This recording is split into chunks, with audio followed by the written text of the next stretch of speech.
Now, an important question to ask is, when should I use subqueries and when should I use common table expressions? And the truth is that they have a basically equivalent functionality. What you can do with the subquery, you can do with the common table expression. My very opinionated advice is that every time you need to define a new table in your code, you should use a common table expression because they are simpler, easier to understand, cleaner, and they will make your code more professional. In fact, I can tell you that in the industry, it is a best practice to use common table expressions instead of subqueries. And if I were to interview you for a data job, I would definitely pay attention to this issue. But there is an exception to this, and this is the reason why I'm showing you this query, which we wrote in a previous lecture on subqueries.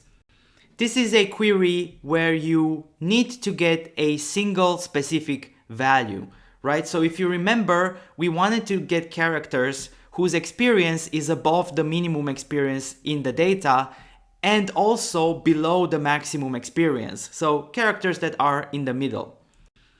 To do this, we need to dynamically find at any point, when this query is being run, what is the minimum experience and the maximum experience. And the subquery is actually great for that. You will notice here that we don't really need to define a whole new table. We just really need to get a specific value. And this is where a subquery works well because it implements very simple logic and doesn't actually break the flow of the query. But for something more complex like power level table, this specific query we're using here, which takes the name, takes the level, then applies a case when logic to level to create a new column called power level. You could do this with a subquery, but I actually recommend doing it with a common table expression. And this is a cool blog post on this topic by the company DBT. It talks about common table expressions in SQL, why they are so useful for writing complex SQL code, and the best practices for using common table expressions. And towards the end of the article, there's also an interesting comparison between common table expressions and subqueries.